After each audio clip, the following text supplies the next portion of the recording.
I want to introduce Tim Delaney. He's the CEO of National Council of Nonprofits. He has created a state nonprofit association himself. He's been the leader of all the state associations across the state.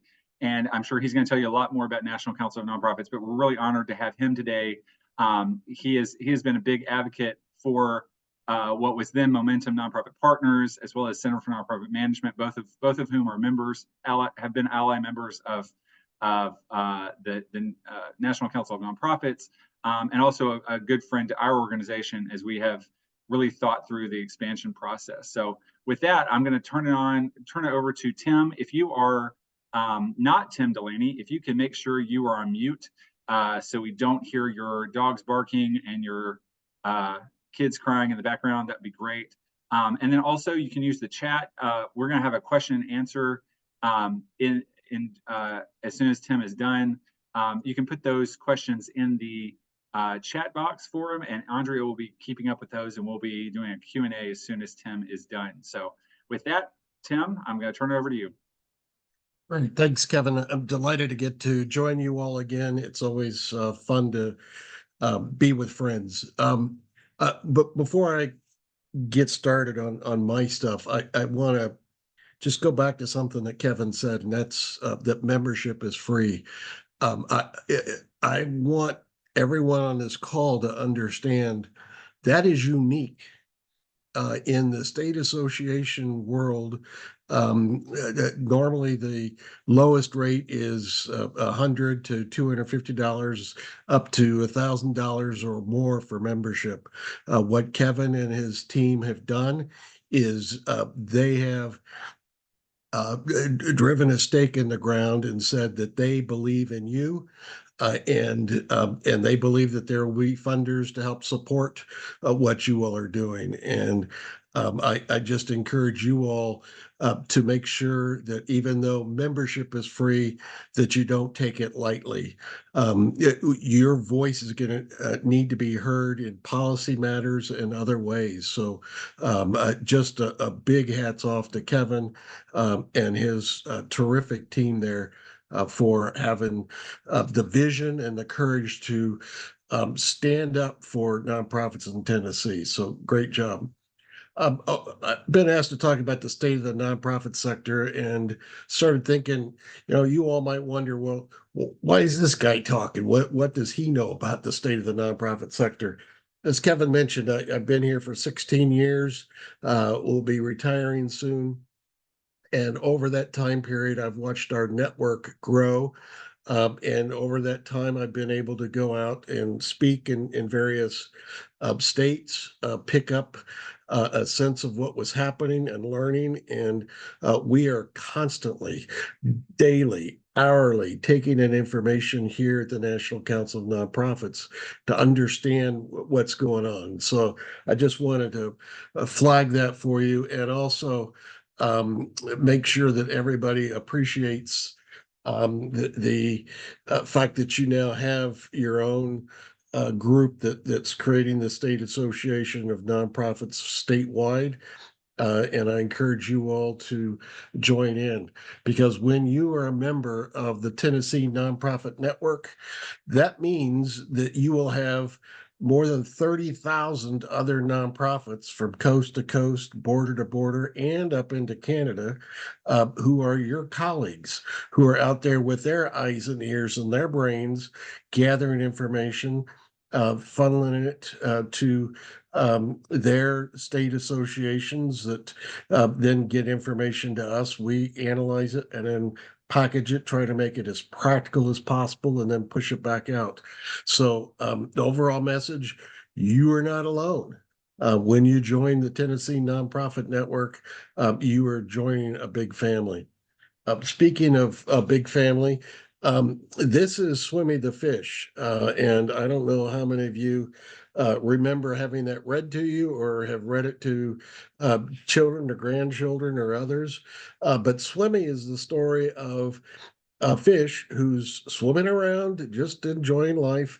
And he starts noticing that there are these big sharks and these larger fish that were coming in and eating up others. And so swimming had to go hide, and then he went out to enjoy life again. And then they were gobbling up other fish around him. And so he started hiding more and more. And as he got deeper into some of the weeds beneath the water, he started bumping into some other fish. And they were all cowering in fear too. And eventually, somebody said, "What if we all joined together? What if we all started swimming in formation?" And swimming, who was the blackfish there you see as the eye, became the eye. And the other fish were not flying in formation, but swimming in formation, synchronized swimming. Perhaps they will get a gold medal. But they were then able to scare off those bigger fish. And that really captures what a state association can do, what a network can do, is individually your organization probably doesn't have the juice to go to the state legislature and get them to change a law to fix something.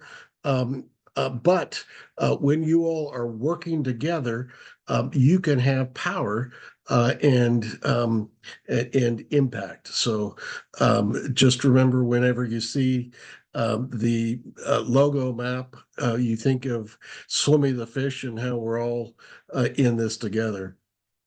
Uh, and it's important that we're all swimming in formation, because we recognize that policy proposals from all levels of government, federal, state, local, all seem to flow downhill and hit nonprofits.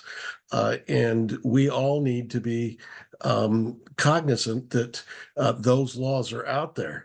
Now, the one thing that I have noticed over the years, and I've been engaged in policymaking for my entire life, um, is most laws that impact day-to-day activities are either state or local. It's not federal. Federal is more removed. Yes, it gets all the headlines, but the real policy action happens at the state level. And I'll go into it in a little bit on why that's even more pronounced now. Um, Many years ago, I was visiting with some funders, and they were talking about how to get some changes made. They were concerned about some children's issues, and they kept trying to approach it from a logic standpoint. And it's as though they had watched, um, you know, uh, the cartoon about legislative bill, and that they were stuck in that mode of thinking, and that it's all logical and you can sit and figure it out and then make it so. And I needed to find a way to break them out of that. And so I put this slide together, pointed out that that's a false assumption, and that the way to create high impact is through power, not logic. And nonprofits don't have power of being able to fly Congress people or state legislatures on junkets, or wine and dine, or all the other things that for-profit lobbyists can do. We get our power by swimming together. And our power comes in our numbers. Our power comes from the knowledge that we all share with each other, and the power of trusting each other. And so that is really the key to success as a nonprofit, is don't do it alone, do it with others. So in order to talk about the state of nonprofits today, it's important to slow down and look at the scale and scope of the entire sector. Something that I know that when I started getting involved with nonprofits many years ago, um, I had no clue about how the nonprofits that I was involved with were fitting into a larger equation. I've found it helpful over the years to share this type of information that 97% of all nonprofits have revenues of under $5 million. So the 3% that get a whole lot of media attention are the larger institutions. And it's the smaller ones, the mid-size, those that have 92 or the 92% of all nonprofits with expenses under $1 million. And then 88% have expenses under $500,000. So most of us are small, we're local, we're embedded in communities where we touch lives. And it's important for us to relish and celebrate what we can accomplish as small and mid-sized nonprofits. Nonprofits are where Americans come together to solve problems. When there's a community problem, while some people will try to dump it on government, 9 times out of 10, they come together through nonprofits to work on that community problem together to solve it. And as we are doing that, we are learning skills such as um, conflict resolution, joint decision making, compromise, all these skills of democracy that as we're serving on nonprofit boards and on committees, we don't think of it in those terms. But if we step back, that's as I have done, that's where I really learned so many of my skills as a leader. I was a partner at a large firm, and I was a large law firm, and I was still occasionally carrying the bags of the senior partners. So I wasn't learning a lot of leadership by hands-on. I was watching it, but I wasn't doing it. And as I started getting more involved in local nonprofits, that's where I learned so many skills about leadership. And that I just celebrate nonprofits for that reason. We're also economic engines. We collectively, as charitable nonprofits, we're the third largest workforce in the United States when you count up all the numbers. We're larger than the construction industry, larger than finance, larger than healthcare. We're huge in our numbers, and we have a large economic footprint. And so I think we should all celebrate the value that we add to our local communities. We're closest to the problems, which means that we can see the solutions. We shouldn't be hoarding those solutions. We ought to be sharing it with each other and with policymakers. The final slide in terms of the scope of the nonprofit sector is I've discovered that most of us are exposed to AFP and Indiana University numbers that reflect just how much money is donated to nonprofits, and they focus on donations as though that's the only resource for nonprofits. Well, the fact of the matter is, charitable nonprofits as a whole, not an average nonprofit, but just as a whole, we earn almost half of all of our revenue by performing services for fees. Those services include tuitions. It includes tickets to the local community theater. It includes insurance payments that are paid on your behalf when you have a baby or a heart attack. And as a father, I can tell you that my daughters have caused me a few heart attacks in my past. But half of it comes from fees, and almost a third, is earned by performing government grants and contracts. Imagine if we could clean up those broken and antiquated government grants and contracts processes, how much money could actually be used for good as opposed to the nightmares that we often experience. And that is not to say that the donations are inconsequential. They're huge and vital for so many nonprofits, whether they're coming from foundations, corporations, or individuals. And they cannot be ignored, and they do need to be celebrated. But I just ask that you all recognize the importance of these other revenue streams as you're engaging in your day-to-day work. So I, I was in the boardroom of the largest um, foundation, or the largest entity that gives out donations, and was trying to find a word to describe the condition of nonprofits today. And if you would use the chat button and share it, if you had described the condition of nonprofits today, what would you say?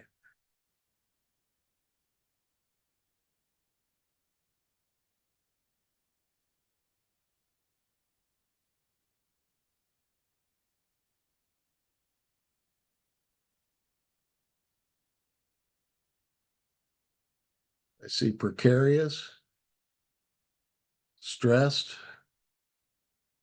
growing, challenged, regrouping, providing, rethinking, pivoting, and thinking.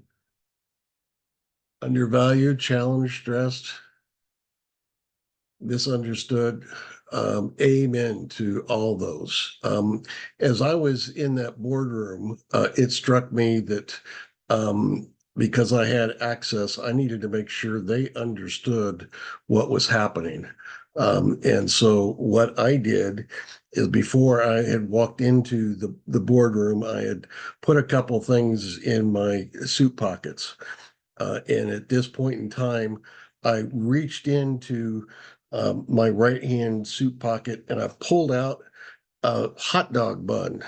And I talked about how nonprofits need to be resilient, that it's like a hot dog bun. You can stretch it a little bit, you can twist it a little bit, and it still stays together. And that's what we all ought to be striving for as organizations, that we have that flexibility to meet the needs of the time. And then I reached into my pen pocket and pulled out one of those long pretzels. And I held that in my hand and I said, "This is the nonprofit sector today. Look at it. It's so much different than the hot dog bun, which is light brown and looks yummy. And this one is charred on the outside. It is all brown. It is dried out on the inside. And as a consequence, I told him the nonprofit community today is brittle." And then I took the pretzel and I popped it in half. And I heard throughout the evening reception and dinner and other places them walking up and saying, "Oh, that was so good, brittle." I now understand what's going on with nonprofits. And I share that story so that you all have courage to talk directly with your funders and let them know what's going on.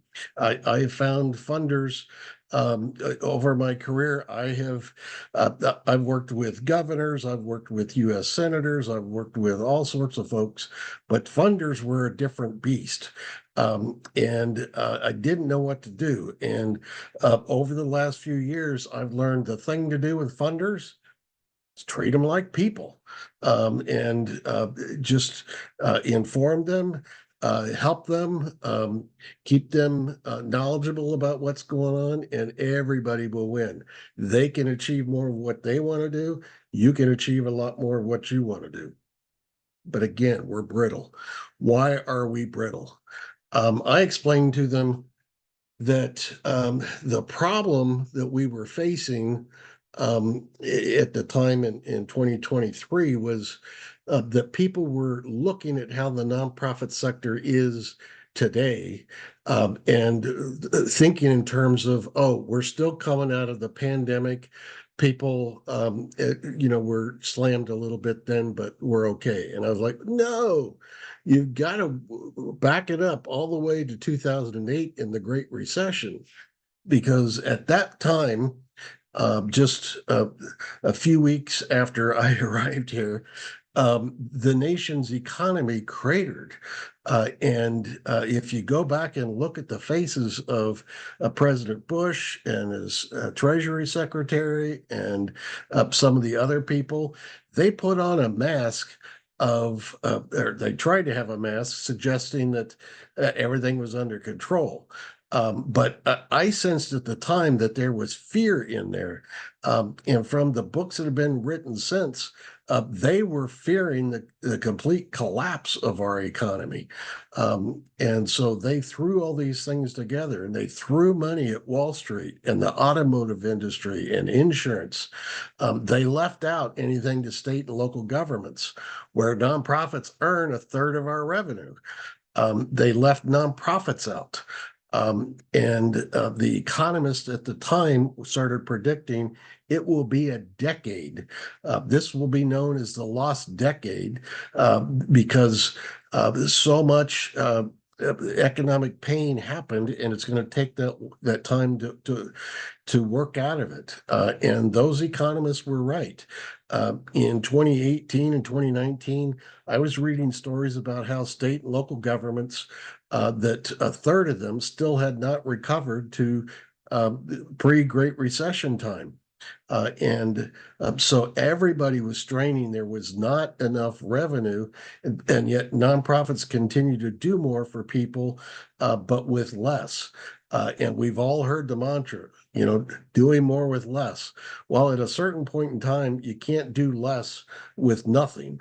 And so we've got to turn the corner. Then, exhausted, worn out, we then were slammed by the pandemic. And I'm sure all of you can remember the video on news of nonprofits that were feeding people who were driving up to try to get food. And the lines were miles long as people were seeking food. Other people were seeking shelter. Other people were seeking all sorts of things. And the demand on nonprofits skyrocketed, while the resources did not keep up complete pace. Fortunately, through our organization and the State Association Network, we were able to convince Congress to revise their draft of the CARES Act and insert nonprofits in the PPP loans, so that nonprofits could receive and be eligible for those forgivable loans. And the Small Business Administration has reported that ultimately the charitable nonprofits community received more than $50 billion, and that it helped save half the nonprofit workforce. That's huge. And can you imagine America in the pandemic without half the nonprofit workforce taking care of people? And I was so proud of the nonprofit community for rallying, as exhausted and worn out as they were, to then stand up and do so much for the public with the pandemic. Some people think that we're out of the pandemic. The numbers are showing we're not. It may not be a classic definition of pandemic, but there's still a lot of the COVID-19 strains infecting people. And so that is then fed into, in December of 2023, we've had noticed that the demand for nonprofit services is up still. Resources are down still. Costs are up. They're antiquated and broken government grant making processes that prevent nonprofits from getting the repaid for what they've done on behalf of governments. And as a consequence of all those, the public is being hurt.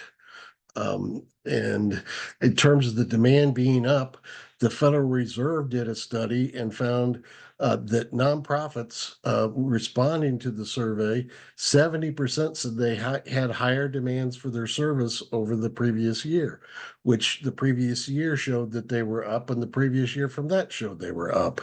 And 43% of nonprofits reported that there were significantly higher demands.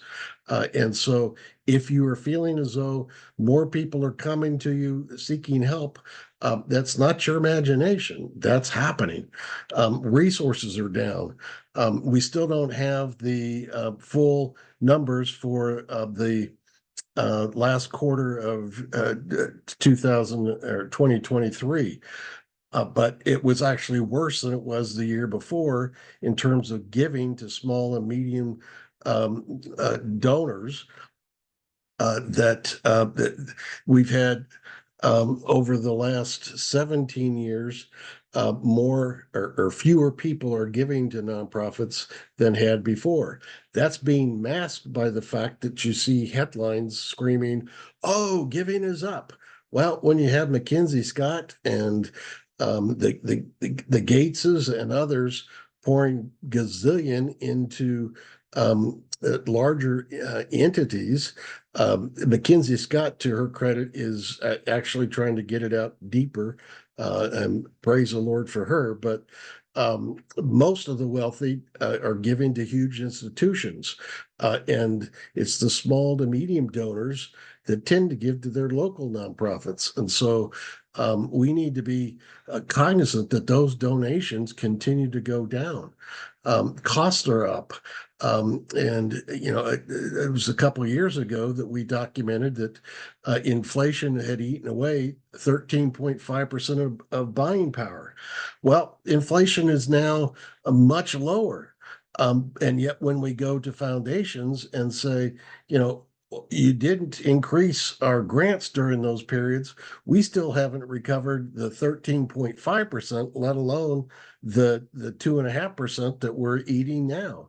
And so even though people are going to be marking things, how inflation is now, we need to point out that we never had our prices adjusted in those down periods when demand was up and money was down. And also notice that government grants and contracts did not increase to fill that 13.5%. And we actually went and talked to some of our funders.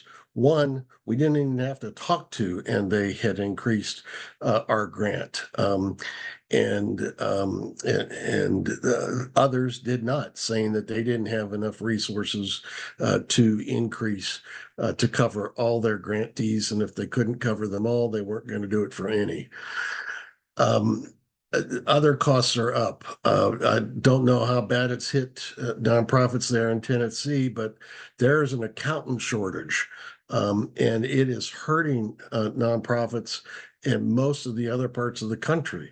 And I know for our organization, we had a great audit firm and had worked with them, knew they were good. They got gobbled up by a larger entity, and we then had to go get a new accounting firm and pay more.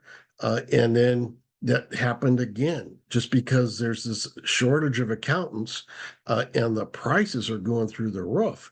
And the market can demand it, but nonprofits may not be able to pay it.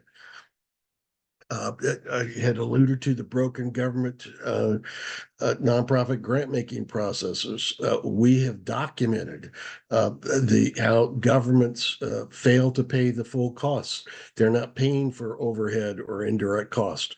We were then able to go into the federal Office of Management and Budget and they ultimately adopted the uniform guidance in 2014 that mandated that whenever federal dollars are used by the federal government, a state government, or a local government, they are required to pay you at least 10% for your overhead or indirect costs. And we have discovered that even though that's a mandate, people have not been honoring it. Governments have not been honoring it. And so we've been working with OMB. They have an open rulemaking process now that we've been helping them with. And we're putting in new provisions that will take the 10% to 15%, and will be helping nonprofits in other ways. Um, and when those come out, certainly Kevin will hear about it from us. He chairs our public policy committee. And so he will be, because he's a member of our board, I just want to make sure everybody knows that. And he joined our board because of who he is and how he operates. He is a leader. He has passion, he has intelligence, and he has heart. And so we'll get that information as soon as the OMB speaks, and you all will then hear about it. We've been able to document all the complexification on the front and the back ends. On the front end of applying for federal, state, and local grants, and then at the back end on all the reporting. A big one is governments failing to pay on time. We were documenting several years ago how the nonprofits in some states were having to wait 2 to 3 years after they had already performed the services for their governments to reimburse them. And so nonprofits had to put the money out front and wait to be reimbursed. And as we like to point out, that's essentially nonprofits subsidizing government. Um, we've also seen how they can be inflexible in the face of crises, and they don't make them open to all organizations.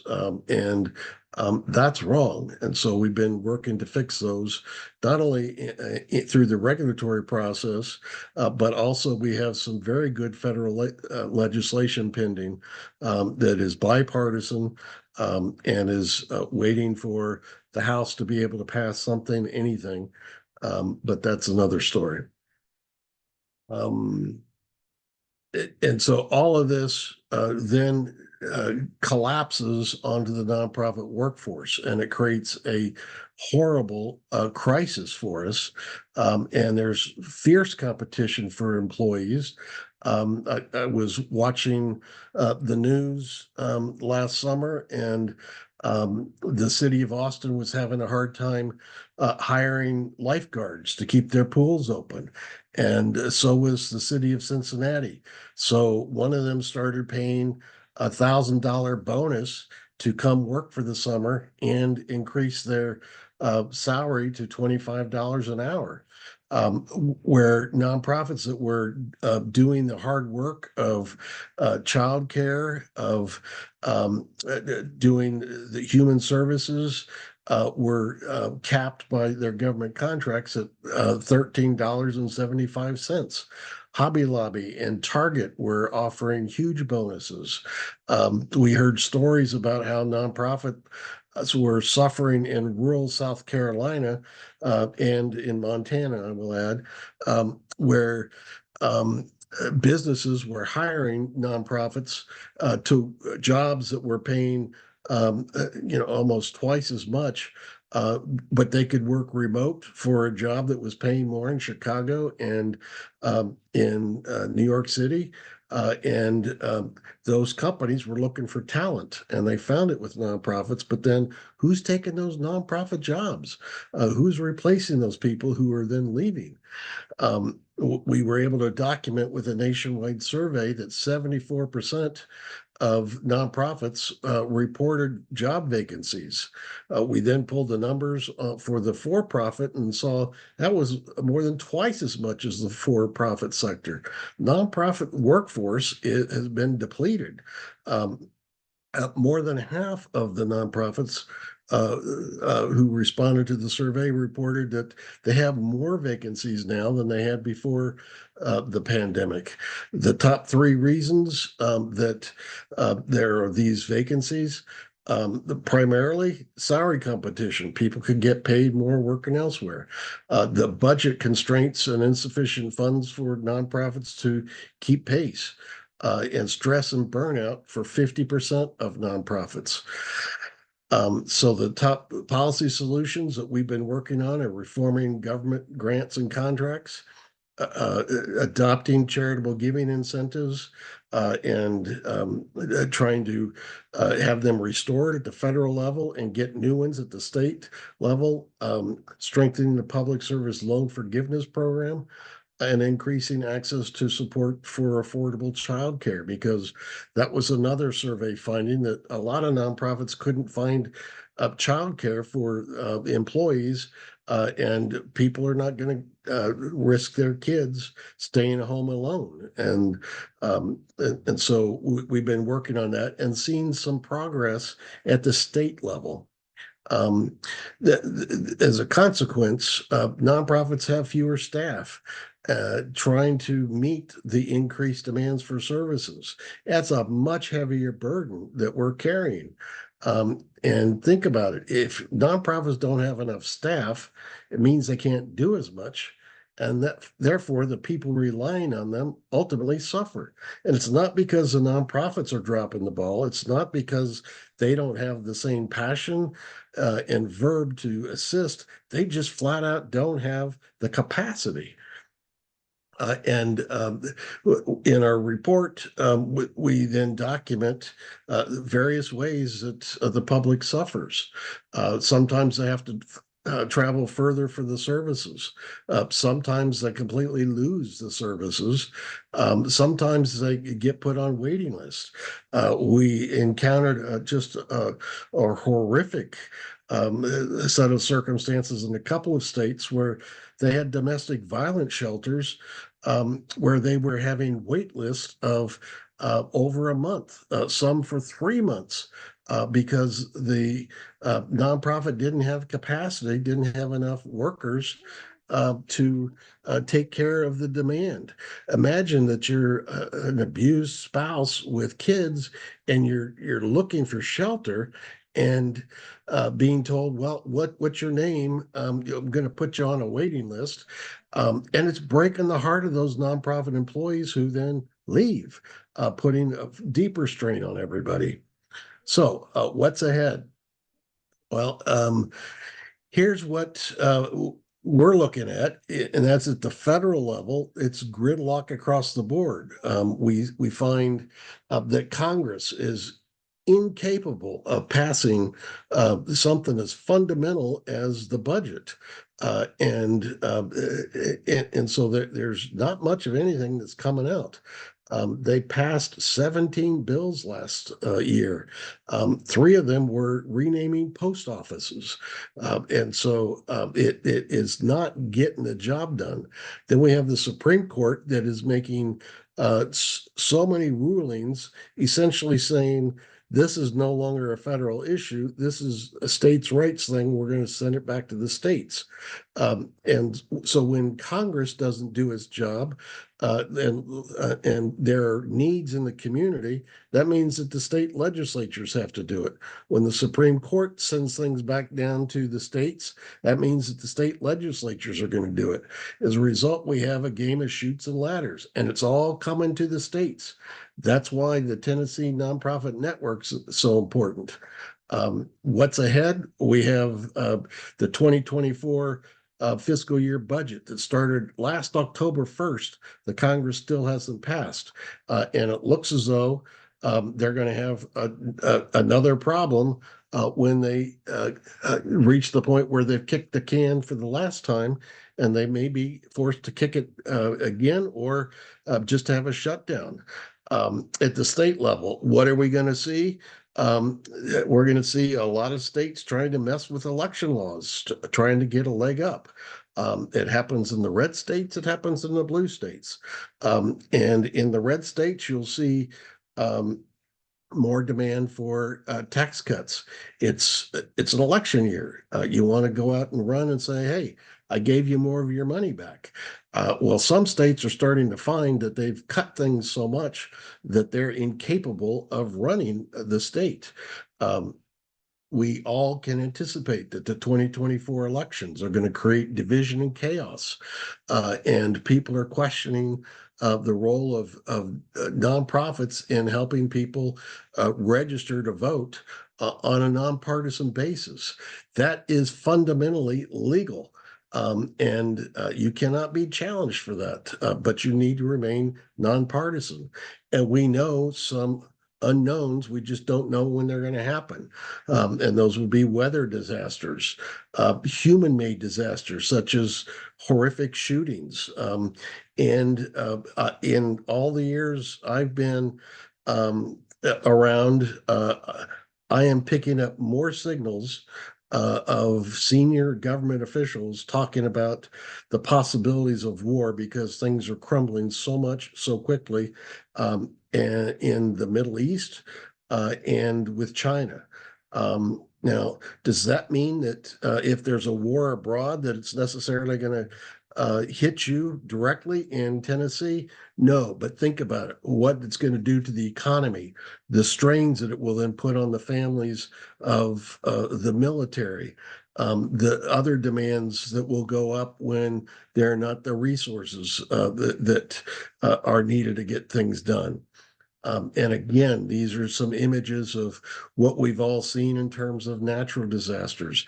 You don't know when they're gonna hit, but at this point in time, we can guarantee that more bad stuff's going to happen. There were 18 um, different weather incidences last year that cost more than $1 billion.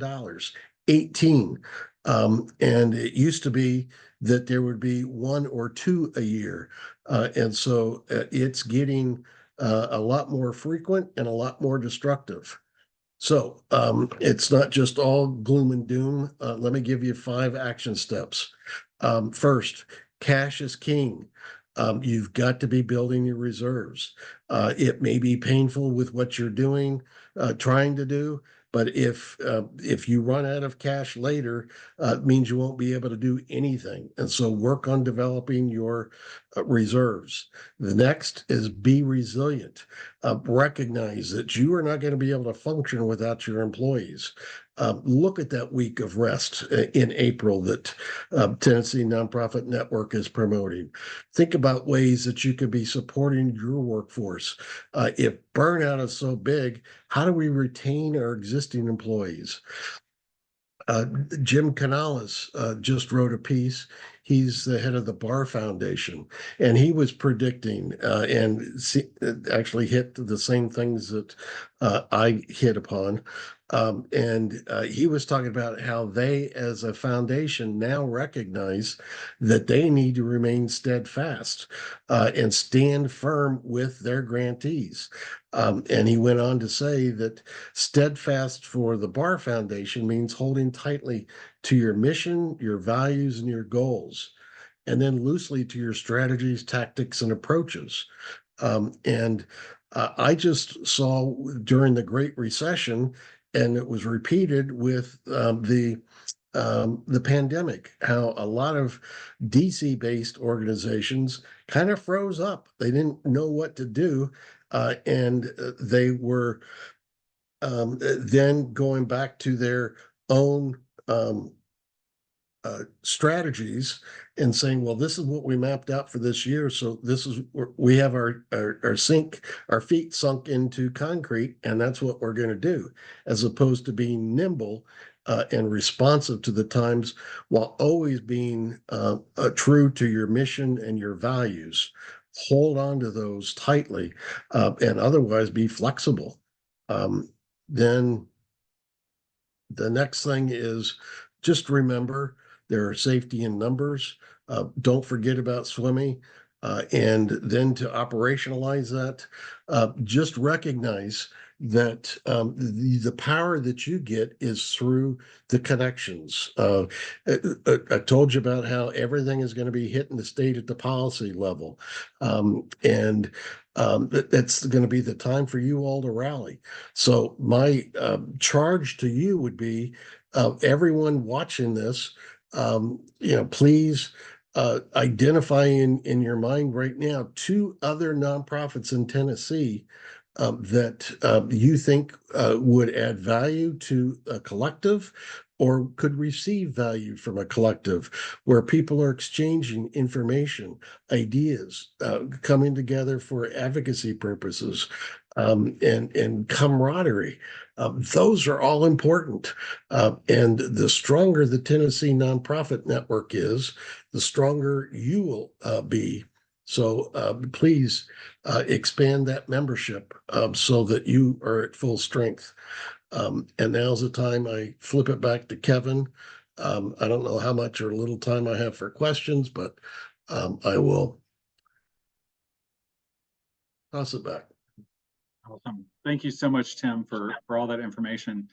So Tim gets to be the guy that walks into these big foundations, walks into our government officials' offices, and has to relay all the bad news.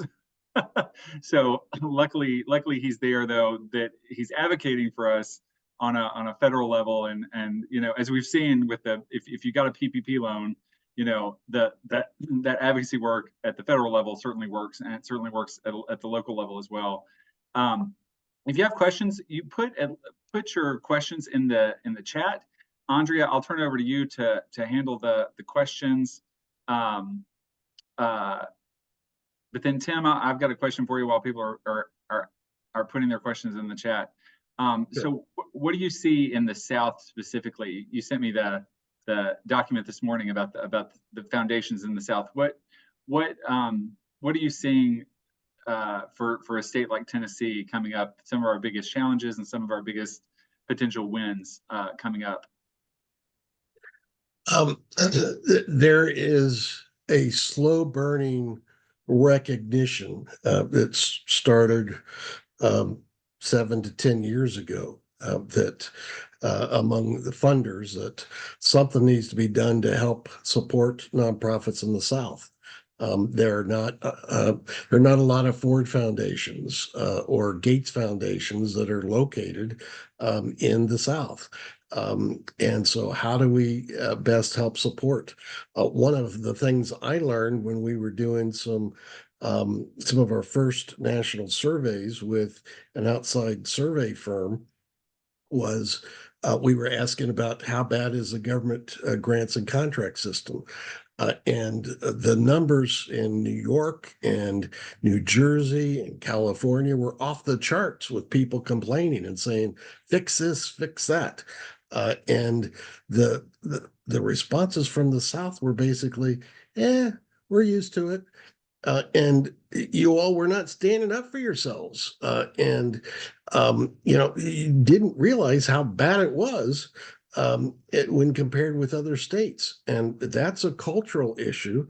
And I'm not saying that the nonprofits in the South have to immediately become a bunch of whiners. That's never effective. But rather stand up for yourself. Stand up for the people that you are serving. Don't go into offices either for foundations or government officials and say, oh, this is hurting my nonprofit. My nonprofit is hurting. Reframe it.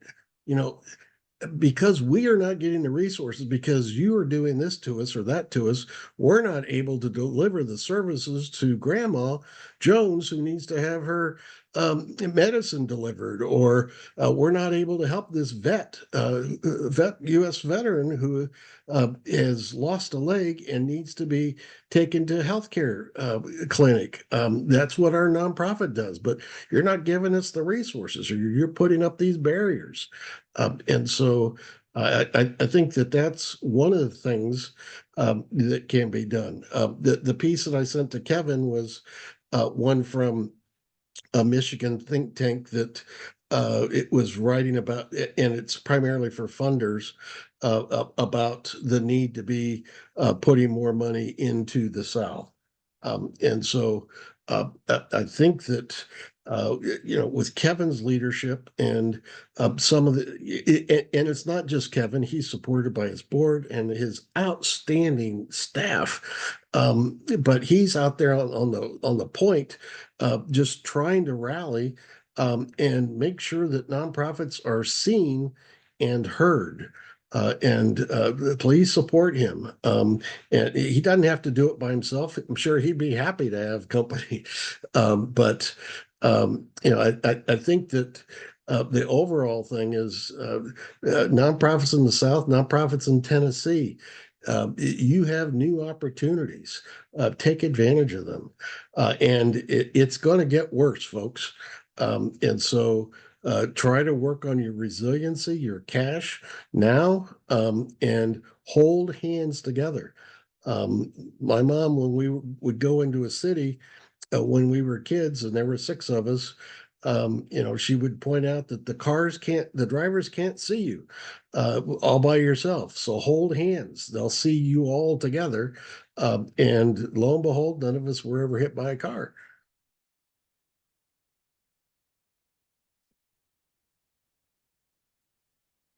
Well, I have one question in the chat, and it was from earlier, Tim, and it was talking about tax credit for nonprofits.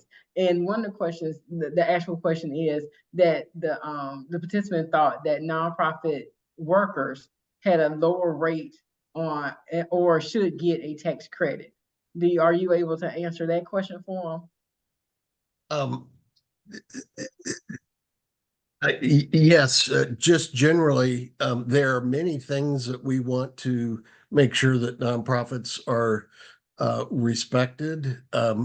But we really can't go in and ask for extra things without making it look as though we can't function. And in terms of tax breaks, we already, as government see it, we already get tax breaks in our property tax.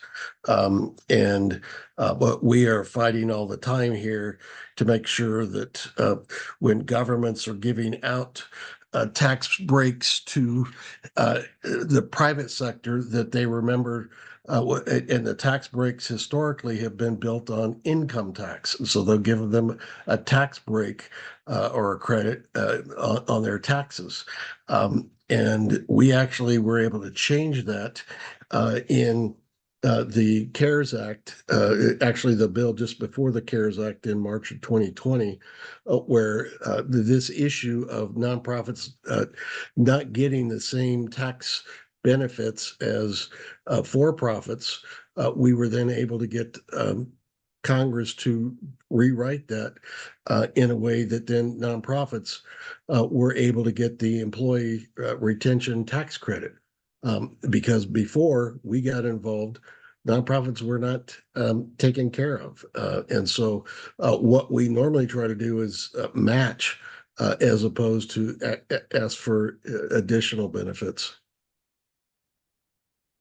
Okay, Tim, and I have another question. I'll go with Christine's first. It says, when you look around the country at other statewide nonprofit associations, what practices do you see as crucial for TNN's first year or Tennessee Nonprofit Network's first year? Two things. One, earning the trust of the nonprofits of Tennessee, and the other, demonstrating that you are committed to being statewide. And it's one thing to take care of the great nonprofits in the Memphis area where you are growing from, but the nonprofits elsewhere need to see that you care about them. I have friends who have been the heads of the state associations in Montana and in Arizona, and they will go through a car, 70,000, 80,000 miles, just trying to get out there and listen and share. Thank you. But And- let's not don't let me put all the pressure on the state association. The other thing that I have learned both from creating the state association in Arizona when I lived there and since with newer state associations is the importance of the nonprofits in the state to engage with the dream, because the very first couple of years, it's still a dream. People are being creative. They're thinking that they're trying to put something beneath the dream, and they can't do it by themselves. They need the early commitment of nonprofits to step forward and saying, I share the dream. I recognize the power that we can have collectively. I want to do my fair share and get involved. Because it's through that involvement and that engagement that the magic starts to happen. Awesome. Well, I do have another question, and they're coming in now. So this next question, you mentioned the 10% indirect cost required per the OMB. Does that apply to the state grant as well? And the second part of that question is, what do you recommend an agency do if the state is not paying the 10%? First, the 10% apply, and again, that's the minimum. If you have a separately negotiated federal indirect cost rate that's 33% or 47% or whatever it is, then anybody spending federal dollars on you must match the federal rate. If you don't have a federally negotiated rate already, then the 10% kicks in as a minimum. It will apply to state grants if the state is using federal money. If it's state money, then no, it will not.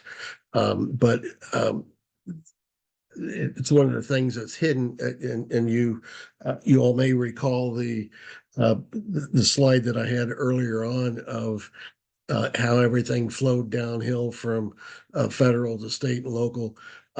Most people are not aware just how much money the states receive from the federal government. And the federal government essentially grants with the states and says, we're going to give you this money to run this program. And then sometimes the state will run that program themselves. Sometimes they'll then ship it to the counties and have the counties do it, or they will hire nonprofits to do it, just depending on what the program is. And so if it's federal dollars, they must pay at least the 10%. And if you're not getting it, just point out that's required, and you can ask. You can find out, and usually it is reported that it's federal dollars. But you can ask and just try to find out. And if there are federal dollars, let's presume that the government official is simply uninformed, and then you could work with them to point this out, and they will not like it, but it is the law. And we have materials on our website where you can see what the law is and use some of the tools there. Awesome. And we have another question that says, oh, will this information be available after the webinar? And yes, it will. We'll definitely share with you the recording and the links that we shared within the presentation.